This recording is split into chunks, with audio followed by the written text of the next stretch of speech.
तो आज हम बात करने वाले हैं सिस्टम कि भाई तुम अपनी बॉडी जो जिम में तुम जो भी कर रहे हो, पावर लिफ्टिंग या जो भी कर रहे हो, तो उसको अचीव कैसे किया जाए। तो आज हम बात करने वाले हैं HCH की, जिसमें आता है हार्डवर्क, कंसिस्टेंसी और ऑनेस्टी। तो जो भी जिम जाता है उसके लिए बहुत हेल्पफुल है। तो चलो उसको स्टार्ट करते हैं। तो इसमें अपन कुछ पॉइंट्स इंक्लूड कर रहे हैं। तो सबसे पहला पॉइंट है अपना, हमेशा जिम में जाओ तो अपना 100% देना है, चाहे कुछ भी हो जाए अपना 100% दो, चीटिंग मत करो। और हमेशा दूसरा पॉइंट है अपना स्ट्रॉन्ग माइंडसेट, कि भाई हमेशा अपना माइंडसेट है जो स्ट्रॉन्ग रखो, बढ़िया सब अच्छा रहेगा, बस स्ट्रॉन्ग माइंडसेट होना बहुत ज़रूरी है। और टाइम पास, भाई ऐसा नहीं है कि जिम में जाके लग गए गाना बजाने में, कि बैठ गए भाई डीजे में कौन सा गाना बज रहा है हम सुनेंगे तो ही जिम होगी, ऐसा कुछ नहीं रहता है। अगर तुम्हारा स्ट्रॉन्ग माइंडसेट है तो गाने की ज़रूरत तो पड़नी ही नहीं है, तो गाने पे ध्यान मत दो। और भाई never train with more than 1 person, भाई कभी भी ट्रेनिंग करो तो ज़्यादा से ज़्यादा एक जन पार्टनर ले सकते हो। अब ऐसा नहीं पता चला साथ में 3 4 5 लोग कर रहे हैं, साथ में पता चला एक मार रहा है दूसरा बैठा है, फिर मारेगा, फिर मेरी चांस आएगी, इसी में लगे हो, कोई मतलब नहीं है ट्रेनिंग करने का। फिर है भाई बेस्ट वर्कआउट अलोन रहता है, मीन्स जितना ज़्यादा अकेली वर्कआउट करोगे तो भाई बातचीत कम होगी, जितना ज़्यादा तुम बात कम करोगे तुम अपना वर्कआउट पे फोकस रख पाओगे और अच्छे से वर्कआउट कर पाओगे। फिर रहेगा भाई कि तुम जिम आए हो तो इसलिए तुम्हें सॉफ्ट नहीं होना है, हमेशा हार्ड रहना है जिम में, क्योंकि तुम पार्क तो आए नहीं हो कि पार्क में घूमने आए हो। तो भाई जिम में हमेशा हार्ड रहने की ज़रूरत है, तो ही कुछ होता है। जितना ज़्यादा तुम सॉफ्टनेस बताओगे कि भैया भट्ट आ गई हाथ में, ये हो गया वो हो गया, ऐसा हो रहा वैसा हो रहा, तो नहीं होना तुमसे, जिम घर जाओ। फिर उसके बाद आएगा भाई don't take more than 40 second rest, ज़्यादा रेस्ट मत लो, नॉर्मल टाइम रखो रेस्ट का 30 सेकेंड, बढ़िया रहेगा। हमेशा ओवरलोड करते रहो भाई, अपनी प्रोग्रेस को आगे बढ़ाओ, एक ही वेट पे मत अटके रहो। अगर तुम आज 12 पे 5 मार रहे हो तो 20 पे 2 मारने का ट्राई करो, 20 पे 2 आने लगे तो 30 पे 1 मारने का ट्राई करो, मतलब ऐसा पुश करते रहो, आएगा तो ही बढ़ता है। अगर तुम सोचोगे कि मैं 12 पे मारता रहूँगा तो फिर तुम बस ऐसे ही रहोगे।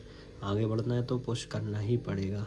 और भाई बातचीत जिम में कम करो, टॉक लेस वर्कआउट मोर, वर्कआउट करने पे ज़्यादा ध्यान दो।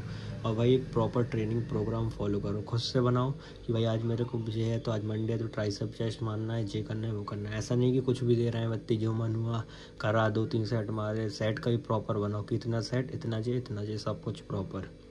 और कम्पीट विथ योर सेल्फ, भाई हमेशा अपने आप को कम्पीट करने की कोशिश करो कि तुमने 100 की डेडलिफ्ट मारी थी पिछले साल, तो इस साल हमको 200 पहुँचना है या तुम्हें 210 पहुँचना है। दूसरों से कंपेयर मत करो, खुद से कंपेयर करो, आगे बढ़ो। तो अपन सीधा एक एग्जांपल ले रहे हैं छोटा सा, जो HCL को फॉलो नहीं करता है और जो HCH को फॉलो करता है। तो भाई देखो, सबसे अच्छी से अच्छी जिम का नॉर्मल फीस होगा, अगर एवरेज पे लगाएं तो 7,000 रुपये साल वो डाइट पे खर्च कर रहा है, साल में 36,000, सप्लीमेंट्स का भी 24,000 और 36,000 ट्रेनर की फीस 3,000 के हिसाब से पर मंथ, है ना। तो भाई ये फॉलो नहीं करता है, ना वो हार्ड वर्किंग है, ना कंसिस्टेंट है, ना ऑनेस्ट है, पर वो अपने ऊपर इतना सब पैसा लगा रहा है। और उसने साल भर में लगा दिया 1,03,000 ओवरऑल, सबको मिला के कम से कम लगा रहे हैं, ज़्यादा से ज़्यादा तो लोग कितना लगा लेते हैं, ठीक है। तो उसने सोचा था कि वो 50 kg से 65 kg का हो जाएगा एक साल में, लेकिन ना वो हार्ड वर्क करेगा, ना वो कंसिस्टेंट रहेगा, तो ऑनेस्ट रहेगा, तो ऐसा नहीं है। तो इसका भाई सिर्फ समझ लो 5 किलो बस बढ़ा, अगर इसने ऐसे ही हेरा फेरी करी है अपने काम को लेके।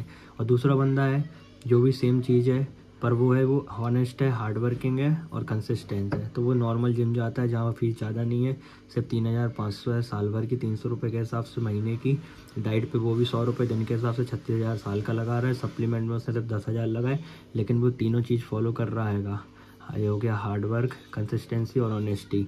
और उसका वेट हो गया सीधा समझ लो 50 kg से 60 kg, और इसके सिर्फ 49,500 रुपये साल भर में लगे, और इसके 1,00,000 रुपये लगे। तो भाई सीधा सीधा मेरा कहने का मतलब ये है कि तुम अच्छे से अच्छी जिम जाओ, डाइट लो, ट्रेनर लो, सप्लीमेंट लो, तुम्हारा कुछ नहीं होगा जो तुम्हारा ये 3 चीज़ नहीं होंगी, ऑनेस्टी, हार्ड वर्क और कंसिस्टेंसी। और जिसके पास होगा वो बिना डाइट के भी वहाँ तक आराम से पहुँच जाएगा, बिना कुछ के। बस ये है वो बंदा ऑनेस्ट रहे, अपने काम को लेके हार्ड वर्क रहे और कंसिस्टेंस रहे। और आसान भाषा में समझाएं तो भाई सीधा ये है कि जो फॉलो नहीं करता HCH, उसने अपना टारगेट बनाया था इतना डेली का, जो हर एक दिन के हिसाब से, मंडे ट्यूसडे वेडनेसडे के हिसाब से, वो किसी दिन इतना जाता है, इतना टारगेट को अचीव करता है, इतना करता है, किसी दिन करता ही नहीं है, तो उसका ग्राफ जा रहा है ऐसा। भाई मतलब कुछ कंसिस्टेंसी है ही नहीं। और दूसरी तरफ है भाई जो फॉलो करता है सब कुछ, उसने भी सेम इतना ही टारगेट रखा था जैसा उसने, मतलब जिस जो फॉलो नहीं करता उसने रखा था, तो भाई ये उसका भी हर दिन का हिसाब से, वो हर दिन जा रहा है, उसकी तबीयत ख़राब है, उसने लाइट वेट भी किया पर वो वहाँ तक जा रहा है। वो हर दिन मीन्स अपने उसको अचीव करने की कोशिश कर रहा है, कंसिस्टेंस है, तो वो अचीव कर लेगा। तो इससे होगा क्या, जो फॉलो नहीं करता है और जो फॉलो करता है SCH को, तो अंतर इतना आएगा, इसको जिग-जैग चलेगा इसका ग्राफ, तो ये अपने गोल तक पता नहीं कब तक पहुंचेगा। और जो कंसिस्टेंट रहेगा वो अपना सीधे सीधा पहुंच जाएगा। मतलब जहां 50 kg से अपन को 65 kg तक होना था, तो इसने लगा दिए 3 साल और इसने लगा दिए सिर्फ 1.5 ईयर्स। दोनों इसने ज़्यादा इसने बहुत पैसा बर्बाद किया अपने ऊपर, इसने पैसे ही बर्बाद नहीं किया, लेकिन जो 3 चीज़ पे रहा वो बिल्कुल पूरी मेहनत की, उसने इतने जल्दी अचीव कर लिया। उसको सिर्फ 1.5 ईयर्स लगे, उसको लग गए 3 साल। 3 साल इसलिए लग गए भाई, अब समझ जाओ साफ साफ, ना वो कुछ कर रहा ना फॉलो कर रहा, तो इसलिए उसको 3 साल लग गए। आप इससे समझ जाओगे उसका ग्राफ हमेशा जिग-जैग ही रहा, कभी उसका कंसिस्टेंसी ही नहीं दिखी है। तो भाई एक्सपेक्टेशन मीटिंग अपन रखेंगे नेक्स्ट वीडियो में।